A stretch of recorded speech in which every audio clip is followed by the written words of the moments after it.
Welcome, welcome, welcome back to Truth Quest. Today, friends, we've got a show for you.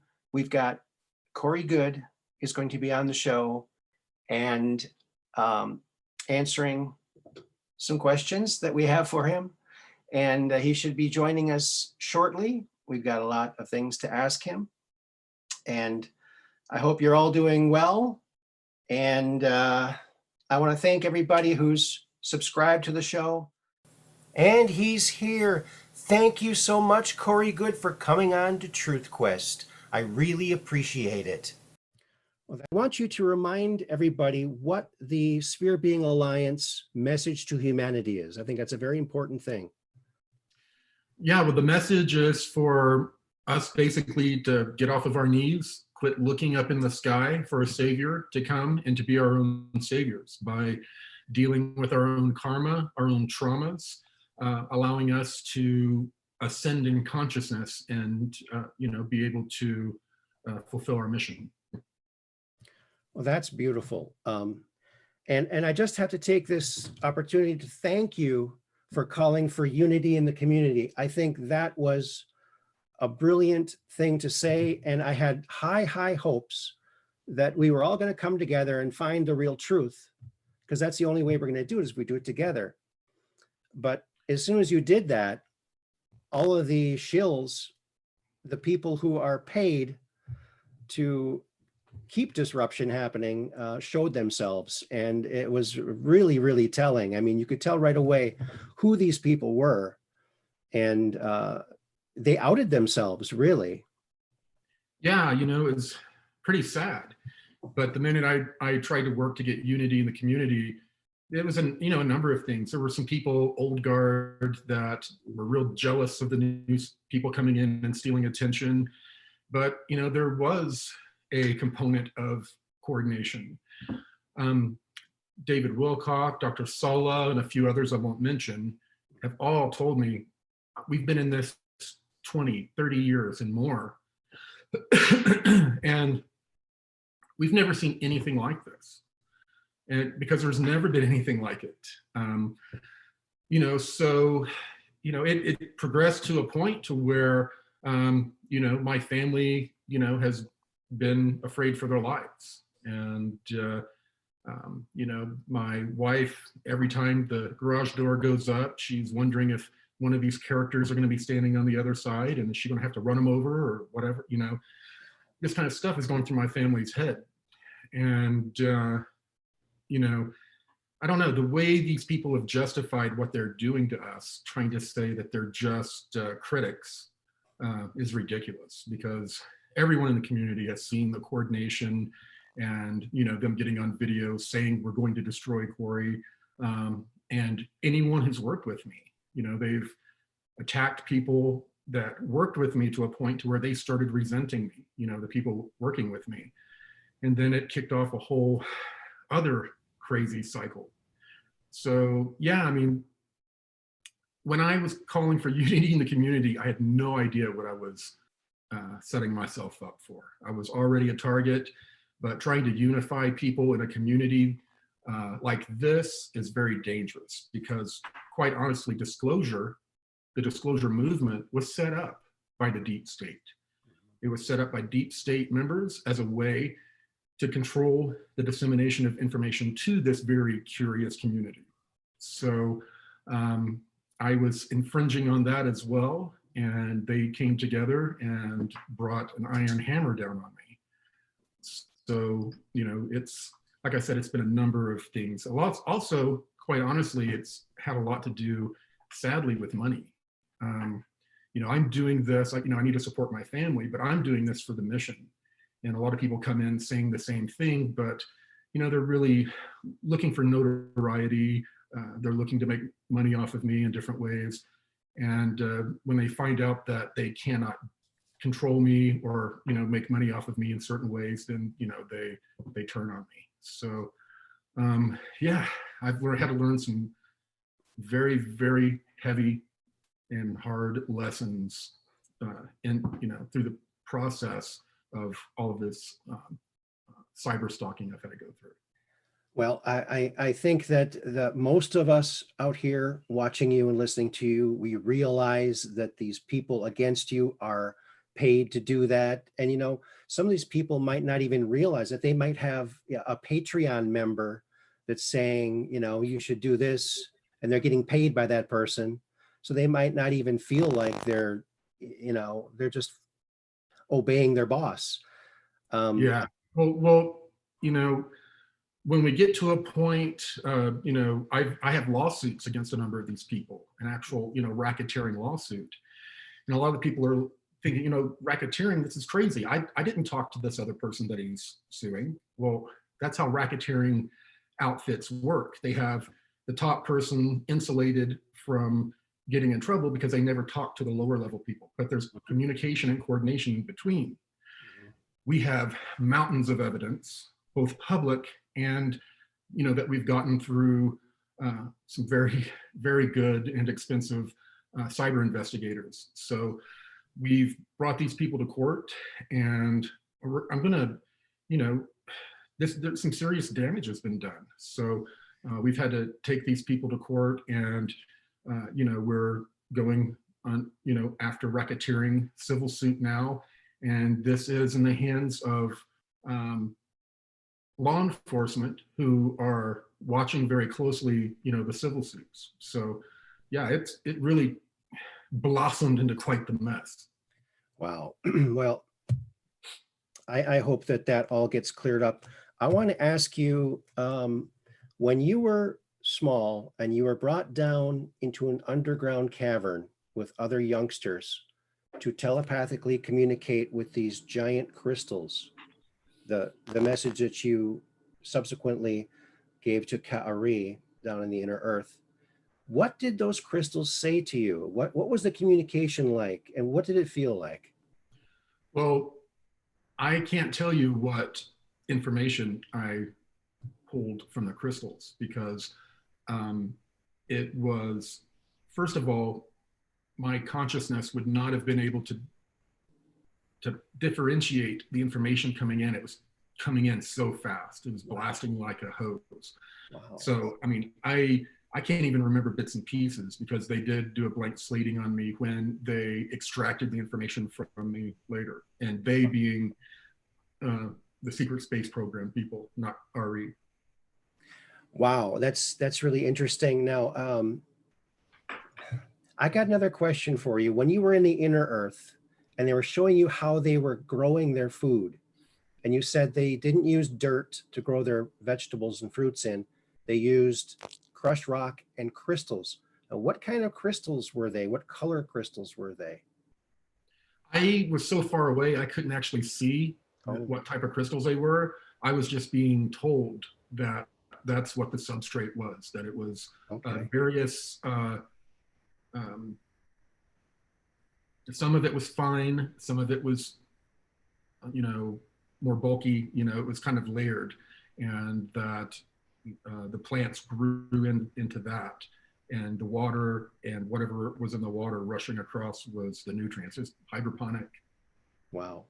Because I have some organic seeds, and I'm waiting to find out what kind of crystals to get, because I want to grow some of that food. Actually, that might be something that you could maybe even sell, is, crystal gardening kits. If you can find out more about that, another way to make money from your knowledge. I got another question about when you were on the research vessel. You said that in one of the episodes that people discovered plasma life forms in the upper atmosphere of Jupiter. Now that's very interesting to me. And you said we have to learn to classify life differently now that that this kind of thing was discovered. Yeah, they were very large plasma beings, very nondescript. I mean, they're like blobs. Um, and they also, during different times, they will travel to different planets that have strong electromagnetic fields, and they've also been witnessed around the sun. Oh, wow.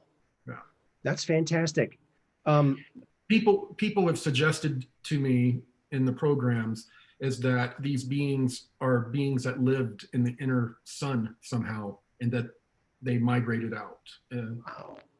So Because inside the sun, you sent a probe in, it was, shielded from the heat in through all the sunspots. You found out it was kind of hollow inside with a core. It's cooler inside, and it's electromagnetic, plasma electric sun, plasma electric universe. Is that correct? Yep. Now, Yeah, it's constantly being fed from the cosmic web. The cosmic web is feeding into the center point of where the sun is, and it's kind of like a white hole. I mean, it's the opposite of a black hole. It's projecting energy out, and that energy is basically, it's like a replicator on Star Wars. You have a electricity, an electrical field that creates complex things, and water comes from the sun. All of the elements that we're made of, gold, everything, it's being generated by the sun, and the core of the sun is basically an opening to the cosmic web where it's constantly fed. wow, wow. Now, behind me is a game I designed. It's called Tetragon 2. And I have a feeling that that game was an old ancient game that just kind of came to me and wanted to be reinvented. And, thinking about your case, I think the Corey Goode Secret Space Program game would be a great game that you should come out with, and I'd be happy to help you out with it. Yeah, I've had a lot of people mention that to me. Okay. We could very well end up doing that, but I've even had people approaching me wanting to do video games. Okay. Yeah, I have contacts with Hasbro and some of the major companies that I show products to as an inventor. The other question I have, you said that there was under the ice, I think of Enceladus, one of the moons of either Jupiter or Saturn, there is a dolphin-like or whale-like creature. Could you describe that creature, and if there are any other creatures under the ice? Yeah, there were quite a lot of creatures under the ice, and I'm trying to remember, is it Lo, or I can't remember the moon that is, the name of the moon, for some reason, that is covered in ice and has an ocean beneath it. Right, there's a couple of them. I think Enceladus is one of them. One of them. But anyway, the one that we were discussing, it had a lot of marine life, and it's saltwater life. And there were not a lot of mammals, but they were creatures that resembled dolphins and whales, but there are not a whole lot of opportunities for them to bust up above the ice to get a breath of air. So apparently they have some other type of gland that they've developed that allows them to pull oxygen out of the water and also out of pockets of ice that's above the water level in the ocean. They can come up, and it's kind of like, I think betas or one of these, they have like a labyrinth gland that they can open their mouth and just absorb the oxygen through the gland. Mm-hmm. I think it's similar to that. Okay. But there were a lot of very strange looking creatures in that ocean that look a lot like the creatures in our deep ocean. It's really high pressure where it is. I'm told it has a lot of radiation as well. But light doesn't get through to this ocean. These are all fish and creatures that live in the dark. Wow, that always those two stories always were so fascinated me. Now, when I first saw you and heard your story, I thought, well, and you mentioned something about seeing a light source on a base, and you asked them, or maybe they telepathically told you, you get light from sound. And I did a little Google search, and there is a small company here that's been working for a couple of years making light from sound. So that was my, yep, he's telling the truth, because I found something. And if the secret space program has all of these the brain drain, all the smartest people are siphoned off, they're going to be way farther ahead than we are. And so that's what made me think, okay, Corey's telling the truth. And to be honest, I watched the moon landing when I was like 8 years old. And I thought, this is great. We're on the moon when I'm 8. By the time I'm 30, I'll be able to vacation on the moon or in space. Yeah, And that's actually one of my earliest memories is laying on my dad's chest when I was like 2 years old, watching one of the moon landings. yeah, it's just fascinating. And so it makes sense that we should be there. And you think from the flight at Kitty Hawk to the landing on the moon, 66 years, and then 51 years later, we should be there. And the secret space program, it has to be there. It totally there. has to be. Yeah. It's there. Also, the twisting of gravity is a very interesting thing to me. You talk about tiny little whirlpools coming down, the space cramping in on a planet. The twisting gravity. I think that is just because gravity is always a big mystery. You know, the graviton particle doesn't exist. We know that. Gravity is a wave, right? Right. It's So, just a twisting of space-time is all it is.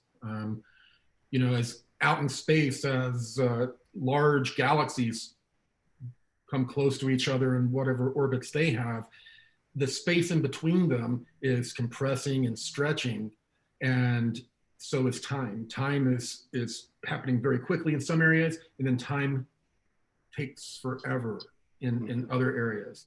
And an energy is produced from the friction of the expansion and contraction of space-time. So that's where some of these underlying energies come through that we can tap into as well. But one of the things that I described was, when, we have a body like the Earth, and as space is being pulled towards the center, the gravitational center, space is elastic, but it also has a density. And when it all starts to pile up on itself. And when it does, it comes to like a termination point.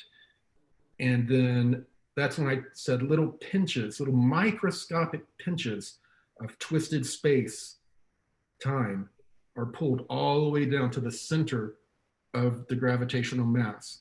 And the tiny little spin, depending on the gravitational mass, the twist rate of the spin will be different. And the twisting of space-time is what not only holds us to the ground, but it creates our experience of time. Gravity is the engine of time. So not only, the law of one says gravity is almost a supernatural thing. It really is, because within each microscopic twist of space-time, which is creating gravity and time, within each twist is also other dimensions. Other dimensions are not out there somewhere. They're all around us in these tiny little, it's like rain, invisible rain, microscopic rain of these little twisting eddies coming down. And within them, you can access other dimensions or other times, because within these eddies, there's an electric type of thing occurring to where time in another dimension is flowing backwards, and there's other dimensions where time is flowing forwards, but at different rates. And if you can access those, you can have wonderful breakthroughs like quantum computing. mm-hmm. I want you to tell my audience about your classes that you're giving, because I think that's very important, because the blue avians, now I got a picture here I drew of a blue avian. I don't know if that looks much like one or not. It's nice. That's good. You like those? Yeah. Did you ever see a creature like this? This is Skinny Bob. Did you ever see a guy like that? Yes, we saw creatures very similar. Awesome. Yeah, and did the reptilians look kind of like this or not? No. More like human, more humanish? More humanish, yeah. Okay, tell us about your class, because I think that's very important for people. Yeah, well, this is my second one. The first class was called Accelerating Ascension. You can either go to acceleratingascension.com or go to ascensionworks.tv for all of these courses. But the first course, oh my gosh, it came right when the pandemic lockdown occurred, and we had thousands of people take this course, and we had such wonderful feedback about how much it helped them. And Accelerating Ascension, we're not talking about people, taking my course and then floating up to heaven.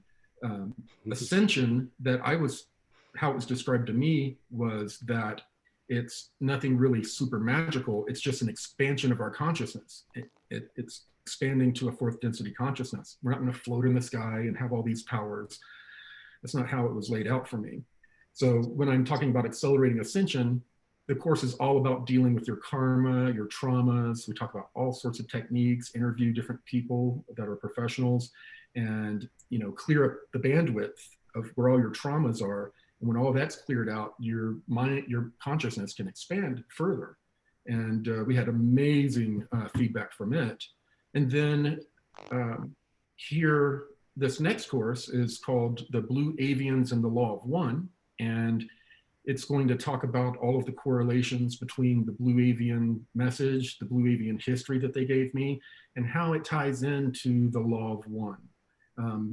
David Wilcock has even called it the Law of One 2.0. And these beings did state that they've been here 3 different times to try to affect humanity in a positive way. And one of those times was to deliver that material here. And the Law of One material, they told me, was not meant to be quoted chapter and verse like a religion, which a lot of people do. It was here merely, it's like a multi-dimensional tool that triggers consciousness expansion by bringing in the Law of One, we are one, and a lot of other concepts that brings those who study it, their consciousness, to a next level, and then opens it up for what they're here to do. So yeah, we're very excited about that course. We've had, related to lawsuits and other things, we've had some emergencies that we may have to move the course back a little bit, but we will let everyone know. But if we do, we're going to give people more of an opportunity to do the 3 1-month installments to make it easier, because times are rough right now for everyone. Well, that's great. And I want to thank on air Carrie and Todd Van Swearingen that helped me to get in touch with you. I really hope that we can do this again, because I've got a lot more questions. I had a friend who's in lots of pain. She's wondering when the med beds are coming out. I could use a med bed myself. I have a lot of orthopedic issues just in my 50 years here. Were you trained with psionics, where you can kind of tell your body to heal itself with your vocal? Yeah, there was some of that aspect to it. It was kind of like biofeedback technology that they used on us to help to determine, where injuries were or blockages were. They would hook conductors to our body and ask us a series of questions and make us focus on parts of our body or move certain digits of our, that type of thing, so they could get the proper feedback. And then through the same means, they could affect the neurology. But a lot of they didn't just have one tool that like fixed everything in your body. Even like the med beds were meant for certain things, diagnosis and treatment of certain things. But if you had a neurological issue, an issue with your eye, they used different means for each. Looks like we're on our final minute here. I want to thank you so much, Corey. I've been waiting so long to talk to you. I'm so glad that we got that little sound issue fixed, and hopefully next time I'd like to have you on again, and we can go over some of this stuff as well. Yeah. I would be happy to come on your show again. I appreciate, the questions that you asked, and including the opportunity to talk a little bit about, the unity and the community thing and how that blew up. I do think that this community has been seriously gamed People have come in at a time, end time madness is happening and everyone's having problems anyway. And then agitators come in and whisper in ears and send little texts and do all these little things. And the next thing you know, people are all frazzled and at each other's throats. But this community, there's a reason they're coming at this community to divide them. It's because most of us are starseeds. We have a very powerful mission. And if we come together, we're going to make mass changes and affect the mass consciousness in a major way. You know, I've been called to, go into Hollywood, where, the den, lion's den, and try to sneak under the radar and produce material that we can get out to the masses that will, sort of like the law of one, start to work into people's consciousness and wake them up, or at least prepare them for when certain information does occur. They'll be like, oh, wait a minute, I saw that in this documentary, or this television series or whatever. So I think that everyone in the community, if we can't come together, then by God, please focus on trying to get this information out to the mass consciousness and affect it in a positive way. That's the most important thing that any of us can do. And I hope that everyone out there, no matter what craziness is going on right now, to not be discouraged, to write their songs, to put out their videos, to do, to create their art. Put your energy into that and find a way to get it out and affect the mass consciousness. That's beautiful. That's beautiful. Yes. And your comic too. Yes. Oh my gosh. Thank you for bringing that up. Next month, we're going to open pre-sales for it again. This graphic novel it's been totally rewritten. All of the art is redone. And the script writer, his name is Richard Hamilton. He has been a script writer and a comic book writer for a while. How to Train Your Dragons. David Kalbeitzer, he's a VP at Disney Imagineering. He's been helping me with this graphic novel and to prepare it to be animated. And we're about to start the script on the second graphic novel, which is going to be the actual 20 and back, bulk of the 20 and back information. And these two graphic novels we're going to have made into a movie or a television series eventually. Next year when Hollywood opens up again, all of this completely new material we've created, we're going to bring to Hollywood. That's awesome. And when people tell me, oh, he's making this all up, I tell them, look, if he's making this up, why would he include embarrassing things like when Gonzalez told you to take your clothes off when that woman was coming in? I mean, why would you include that in a story you made up? It doesn't. I guess it would depend. People make up stories, come in all different personality types. So it's kind of hard to niche that. But, I am giving, people, if they want to believe me, that's fine. If they don't, that's fine. The Blue Avians told me that it was just imperative that this gets out to the mass consciousness. So if someone watches this purely as fiction and they're entertained, that is perfectly okay with me. The critics out there, I don't mind critics. That means they're looking at it and they're thinking critically. And if they reject it, that's fine. But these are my memories. These are my memories. If I was crazy, schizophrenic or one of the other mental illnesses, then, I would have, under all the pressure, I would have spun out, years ago. But I've been consistent and bringing in more and more information. And no matter who has tried to destroy me, I have stuck my lower chin out and pushed through. And the Blue Avians told me they didn't pick me because I'm a good public speaker, because I'm not, or because I look good on camera, because that's debatable. But they picked me because I'm stubborn. A few people have told me that they think I'm fearless. No, I feel fear, but the importance of what I'm doing, if these were not my memories, I would not have pushed through. We've had a lot of LARPs come in here and there. Some of them appeared on my old TV show. And the minute things got hot, they were out of here. Mhm. I would not have stuck through all of this BS if I was not motivated by more than just, greed or wanting attention. Now, I believe you, and I think most people in this community do believe you. You are an extremely honest seeming person, um, and the stuff that you've brought is incredible. I mean, even the gravity and the one quick question: when you're going into the cosmic web to travel, is it a tiny filament that gets bigger or does your spacecraft shrink down? How does that work? Well, you actually become a uh, energetic part of the stream. Oh, Um, when you get a certain amount of speed above the speed of light, there's sort of like, a shock wave that occurs when you break the speed of sound. And in that shock wave, you go into like a plasma type state. mm, And and when you're traveling through the cosmic web, you're not in a physical state. wow.